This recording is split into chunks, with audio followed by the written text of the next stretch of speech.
In this lesson, we are going to talk about 3ds Max's light compatibility with V-Ray and basically how 3ds Max lights can be utilized in V-Ray.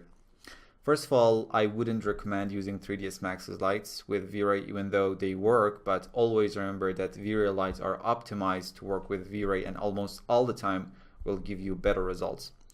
Let's start with 3ds Max's daylight system, which can easily work with V-Ray, and it offers some features that V-Ray sun and sky system does not. For this part of the lesson, I'm going to be using the scene from the lesson that we talked about V-Ray sun and sky. So open up 0205 underscore V-Ray underscore sun underscore and underscore sky underscore start dot max. Now in the Create panel, select Systems, and from the Standard section, you can choose Daylight. In the top view, click and drag to create the system. Release the mouse and move your mouse to position the sun. Perfect. And now you have created a daylight system. Now you need to define V-Ray sun and sky as your sunlight and your skylight in the daylight parameters. Go to the modify panel in the daylight parameters. Select V-Ray sun as your sunlight. Now, like when we were adding a normal V-Ray sun, V-Ray wants to add a V-Ray sky map to the environment too. Let's say yes. Now, if I run the RT, you can see we have a V-Ray sun and sky.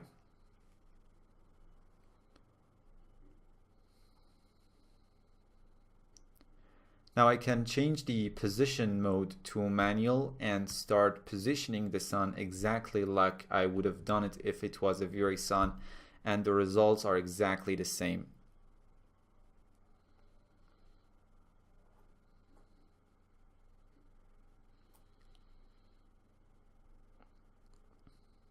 Great, let's stop the active shade.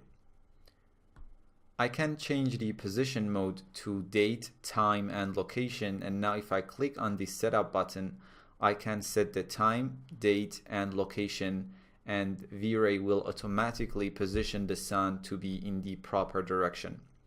Let's change the month to maybe September and time to 6:30 a.m. Now, if I run the active shade, the sun is positioned based on those data. If I get back to the modify panel, we have V-Ray sun parameters rollout, and you can control all the aspects of the V-Ray sun and sky like you used to. So that's how you can use 3ds Max's daylight system with V-Ray.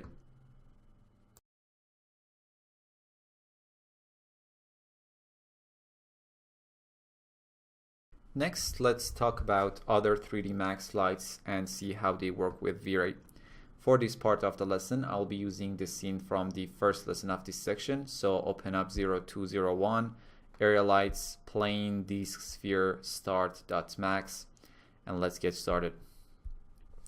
From the Create panel, go to the lights and choose Standard. Obviously, mental ray lights are out of question as we are working with a different render engine. Also, V-Ray doesn't support skylights, but you can safely use spot, direct, and omni lights. In this case, let's select target spotlight and start creating the light in the top viewport. Now you can move the light up in the front view.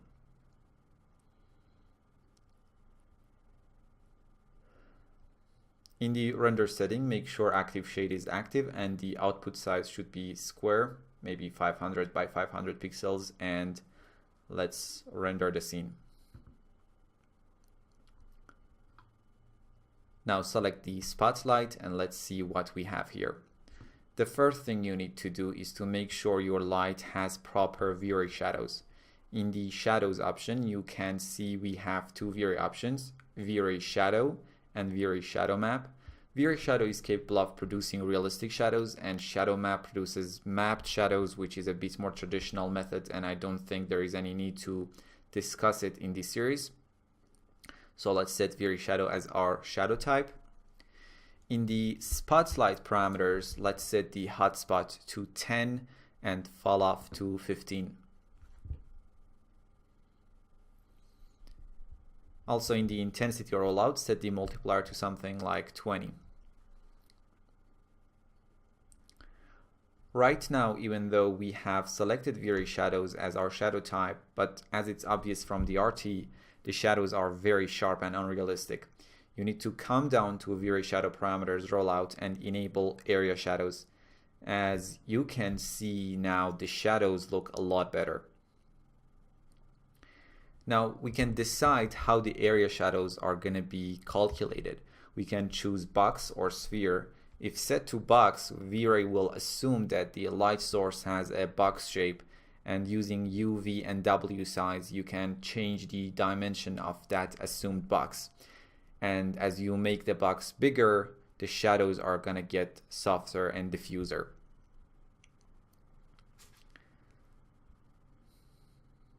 Also, you have sphere, and if set to sphere, now V-Ray will assume that the light source has a spherical shape, and in this case, U size controls the radius of the sphere.